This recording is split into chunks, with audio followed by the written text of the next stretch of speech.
Model study পয়েন্টে তোমাদের স্বাগত। তো আজকে আমরা পলিটিক্যাল সায়েন্সের যে ইন্টার স্কুল টেস্ট, সেই ইন্টার স্কুল টেস্ট নিয়ে চলে এসেছি। চলো আজকের কোশ্চেনগুলো আমরা দেখে নিই। অর্থাৎ ফার্স্ট যে টেস্ট, প্রথম প্রশ্ন বলেছে যে ঠান্ডা যুদ্ধের একটি মূল কারণ হলো, কী ছিল? ঠান্ডা যুদ্ধের মূল কারণ হচ্ছে মতাদর্শগত বিরোধ। নেক্সট বলেছে জোট নিরপেক্ষ আন্দোলনের জনক হলেন কে? জওহরলাল নেহেরু। ন্যাটো গঠিত হয় কার উদ্যোগে? ন্যাটো গঠিত হয় মার্কিন যুক্তরাষ্ট্রের উদ্যোগে। ভারতের পররাষ্ট্রনীতির একটি মূল বৈশিষ্ট্য হলো কি? পঞ্চশীল নীতির অনুসরণ। ভারত চীন সীমানা বিরোধ হয় কত সালে? ভারত চীন সীমানা হয় 1962। সার্কের নবীনতম সদস্য রাষ্ট্র হলো কোনটি? সার্কের নবীনতম হচ্ছে আফগানিস্তান। ওকে, চলো নেক্সট আমরা দেখে নিই। পরের প্রশ্ন বলেছে জাতিপুঞ্জের সনদ গৃহীত হয়েছিল কোথায়? জাতিপুঞ্জের সনদ এটা হবে সান ফ্রান্সিসকো। বিশ্বের সর্ববৃহৎ নাগরিক সভা হলো কোনটা? না, সাধারণ সভা। নিরাপত্তা পরিষদের মোট সদস্য সংখ্যা হলো কতজন? 15 জন। জাতিপুঞ্জের প্রধান প্রশাসনিক কর্মকর্তা হলেন, জাতিপুঞ্জের প্রধান প্রশাসনিক কর্মকর্তা হবে মহাসচিব। ভারতের বিচার ব্যবস্থার প্রকৃতি হলো অখণ্ড। সুপ্রিম কোর্টের বিচারপতিদের পদচ্যুত করা হয় কিসের মাধ্যমে? ইমপিচমেন্ট পদ্ধতির মাধ্যমে। কোন ধারা বলে হাইকোর্ট মৌলিক অধিকার রক্ষায় লেখ জারি করেন? এটা হবে 226 নম্বর ধারা অনুযায়ী। পরের প্রশ্ন দেখো, সুপ্রিম কোর্টের কার্যক্ষেত্রের কটি ভাগে বিভক্ত? সুপ্রিম কোর্টের কার্যক্ষেত্র 4টি ভাগে বিভক্ত। জেলা জজকে নিয়োগ করেন কে? জেলা জজকে রাজ্যপাল। ক্রেতা সুরক্ষা আইন তৈরি হয় 1986 খ্রিস্টাব্দে। ভারতের নাম সর্বস্ব শাসক হলেন কে? রাষ্ট্রপতি। কেন্দ্রীয় মন্ত্রিসভার নেতা হলেন কে? এখানে হবে প্রধানমন্ত্রী। রাজ্যসভার সদস্যদের কার্যকাল হলো কত? এটা হবে 6 বছর। পার্লামেন্টের যৌথ অধিবেশনের সভাপতিত্ব করেন কে? স্পিকার। ওকে, চলো নেক্সট আমরা দেখে নিই। নেক্সট বলছে পশ্চিমবঙ্গের পঞ্চায়েত আইন প্রণীত হয়। পশ্চিমবঙ্গে পঞ্চায়েত আইন প্রণীত হয় কত? 1973 খ্রিস্টাব্দে। পঞ্চায়েত ব্যবস্থার সর্বনিম্ন স্তর হলো কি? গ্রাম পঞ্চায়েত। পঞ্চায়েতের সমিতির সভা কে পরিচালনা করেন? পঞ্চায়েত সমিতির সভা কে পরিচালনা করেন? এটা হবে সভাপতি। কলকাতা পৌর নিগম আইন প্রণীত হয় কত সালে? 1980 সালে। ওকে, তো এই ছিল আমাদের এমসিকিউ। তো চলো এবার আমরা এসিকিউগুলো দেখে নেব। ফার্স্ট দেখো, দাঁতাত বলতে কি বোঝো? দেখো, দাঁতাতটা ফরাসি শব্দ দাঁতাত, এর অর্থ উত্তেজনা প্রশমন এবং বন্ধুত্বের প্রতিষ্ঠা। পরের প্রশ্ন, NAM এর পুরো নাম কি? নন অ্যালাইনমেন্ট মুভমেন্ট। নন অ্যালাইনমেন্ট মুভমেন্ট। নেক্সট কোশ্চেন দেখো। নেক্সট বলেছে দ্বিমেরুকরণ কাকে বলে? দ্বিতীয় বিশ্বযুদ্ধের পর আমেরিকার নেতৃত্বাধীন পশ্চিম রাষ্ট্রজোট এবং সোভিয়েত রাশিয়ার নেতৃত্বাধীন সমাজতান্ত্রিক রাষ্ট্রজোটের দ্বারা বিশ্ব রাজনীতি দারুণভাবে প্রভাবিত হয়।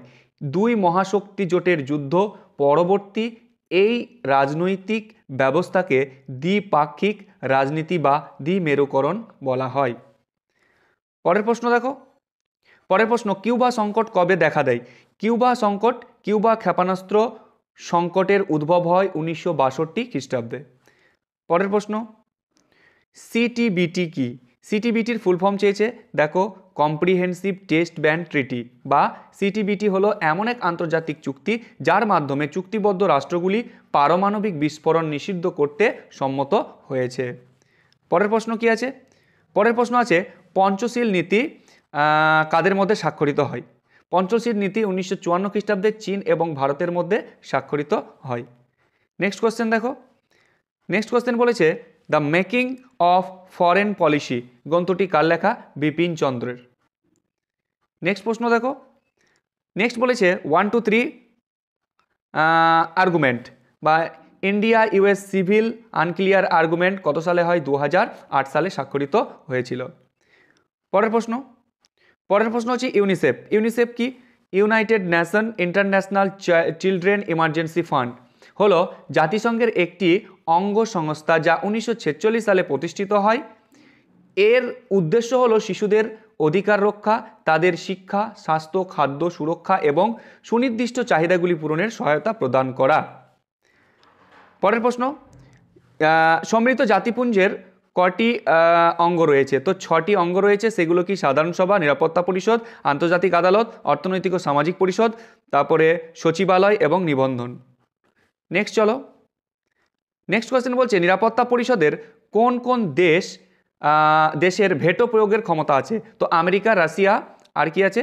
আমেরিকা, রাশিয়া, গণসাধারণতান্ত্রিক চীন, ব্রিটেন এবং ফ্রান্স। পরের প্রশ্ন, পরে দেখো আন্তর্জাতিক আদালতের বিচারপতির সংখ্যা কত? তো 15 জন।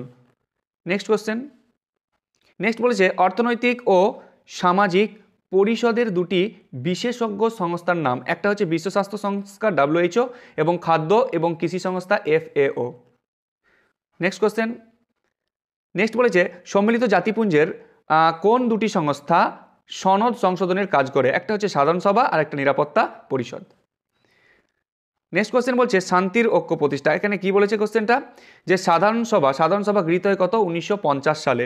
ওকে, শান্তির জন্য একটা ঐক্য স্থাপন করা। ওকে, নেক্সট চলো, নেক্সট কোয়েশ্চেন কি বলেছে দেখো। নেক্সট, ভারতের সুপ্রিম কোর্টের দুটি লেখ লেখো। ভারতের সুপ্রিম কোর্টের দুটি লেখ হলো মূল লেখ, একটা এখতিয়ার, একটা আপিল এখতিয়ার। নেক্সট কোয়েশ্চেন দেখো, নেক্সট বলেছে ভারতের হাইকোর্টের বিচারপতির অবসর গ্রহণের বয়স কত? 62 বছর। নেক্সট কোয়েশ্চেন চলো দেখি, লোক আদালতের দুটি উপযোগিতা উল্লেখ করো। একটা কি? লোক আদালতের দুটি উল্লেখযোগ্য উপযোগিতা হলো স্বল্প ব্যয় বা বিনা ব্যয়ে নাগরিকদের কাছে ন্যায় বিচার পৌঁছে দেওয়া, আর একটা হচ্ছে কম গুরুত্বপূর্ণ মামলাগুলি দ্রুত নিষ্পত্তির ঘটানো সম্ভব। নেক্সট কোয়েশ্চেন, ভারতীয় প্রধানমন্ত্রীর আন্তঃসামরিক এবং আন্তর্জাতিক নীতিমালার নির্ধারণের একটি গুরুত্বপূর্ণ কাজ। প্রধানমন্ত্রীর কাজ কি? ভারতীয় প্রধানমন্ত্রীর আন্তঃসামরিক এবং আন্তর্জাতিক নীতিমালার নির্ধারণ এর একটি গুরুত্বপূর্ণ কাজ। এটা হচ্ছে প্রধানমন্ত্রীর কাজ। ঠিক আছে, ভারতের প্রধানমন্ত্রী যে কোনো একটি কাজ উল্লেখ করো, তো এটা হচ্ছে একটি কাজ। নেক্সট কোয়েশ্চেন কি আছে? নেক্সট বলেছে ভারতের অঙ্গরাজ্যের মুখ্যমন্ত্রীকে কে নিয়োগ করেন? তো ভারতীয় অঙ্গরাজ্যের মুখ্যমন্ত্রীকে নিয়োগ করেন সংশ্লিষ্ট রাজ্যের রাজ্যপাল। নেক্সট কোয়েশ্চেন, নেক্সট বলেছে ভারতের অঙ্গরাজ্যের রাজ্য আইনসভার নেতাকে? তো রাজ্য আইনসভার নেতা হলেন মুখ্যমন্ত্রী। মুখ্যমন্ত্রী হলেন রাজ্যের নির্বাচিত সরকার প্রধান, তিনি বিধানসভার সংখ্যাগরিষ্ঠ দলের নেতা। নেক্সট কোয়েশ্চেন বলো। নেক্সট বলেছে পৌরসভার একটি আয়ের উৎস লেখো। তো রাজ্য সরকার কর্তৃক অনুদান। পরের প্রশ্ন, ক্ষুদে জেলা শাসক কাকে বলা হয়? তো মহকুমা শাসককে ক্ষুদ্র জেলা শাসক বলা হয়।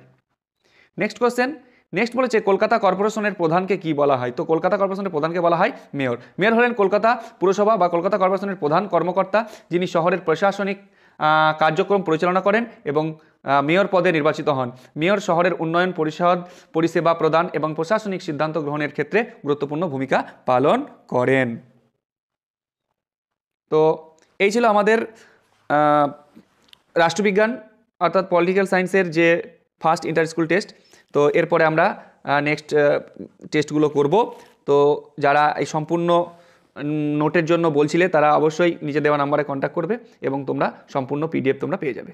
তো চলো আজকে এই পর্যন্তই, দেখা হবে পরের ভিডিও।